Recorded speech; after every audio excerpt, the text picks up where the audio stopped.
नमस्ते सबैजनालाई।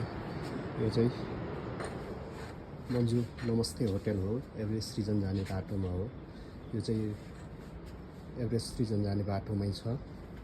यहाँ चाहिँ लुक्लाबाट आउनलाई चाहिँ हिँड्न नसकेको मान्छे चाहिँ 7 घन्टा, हिँड्न सकेको मान्छे चाहिँ 5 घन्टा, लोकल मान्छे चाहिँ 3 घन्टामा पनि आइपुग्छ।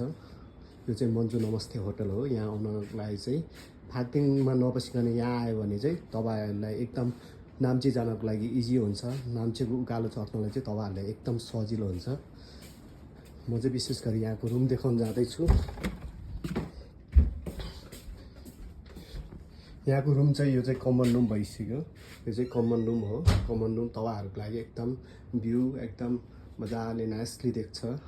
यहाँ चाहिँ विशेष गरी घुम्न आउने नेपालीहरूलाई चाहिँ हामी चाहिँ राम्रो सुविधा, राम्रो खानापिना अनि राम्रो रुमको व्यवस्था गरौँ भन्ने एउटा हाम्रो सोच हो। अनि यो चाहिँ एकदम राम्रो छ। यहाँ चाहिँ घुम्न आउने नेपालीहरूको लागि चाहिँ बिहानको खाना, बेलुकाको खाना, अनि त्यसपछि बिहानको ब्रेकफास्ट, अनि त्यसपछि त्यो चाहिँ हाम्रो 3000मा प्याकेज हुन्छ। नेपालीहरूको लागि चाहिँ विशेष गरी हामीले नेपालीहरूलाई यहाँ छ्याङ, रक्सी, हाम्रो होटलमा चाहिँ छ्याङ, रक्सी, तुम्बा सबै हाम्रो व्यवस्था हुन्छ। अनि यो चाहिँ सबै एउटै रुम हो, एउटै रुम हो। माथि चाहिँ हाम्रो ट्रिपल बेड छ, ट्रिपल बेड पनि छ। यो चाहिँ मास्टर तल्लोमा एकदम भ्यू छ।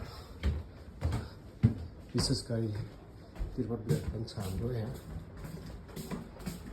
यो चाहिँ हाम्रो ट्रिपल बेड भयो, एकदम ट्रिपल बेड। यहाँबाट चाहिँ एकदम भ्यू देख्छ तपाईँहरूको ठुलो भ्यू, तपाईँ फ्यामिली। यहाँ चाहिँ डबल बेड पनि एउटा छ, अनि त्यसपछि सिङ्गल बेड 2वटा छ। अनि त्यसपछि तपाईँहरूको फ्यामिली मेम्बर्सहरू आयो भने हामी 2वटा रुममा मिलाइदिन सक्छु मजाले। तपाईँहरूको प्याकेज हुन्छ। यहाँ चाहिँ तपाईँहरूले मेनुको हिसाबले खाने भने पनि हुन्छ, नभए तपाईँहरूले प्याकेज गर्ने भयो भने हुन्छ। यहाँ चाहिँ यस्तो भ्यू छ। हाम्रो रुम चाहिँ एकदम नाइसली छ होइन। भ्यू, अर्ग्यानिक भ्यूहरू मजाले मस्त आनन्दले देख्न सक्नुहुन्छ। यहाँ चाहिँ यस्तो छ।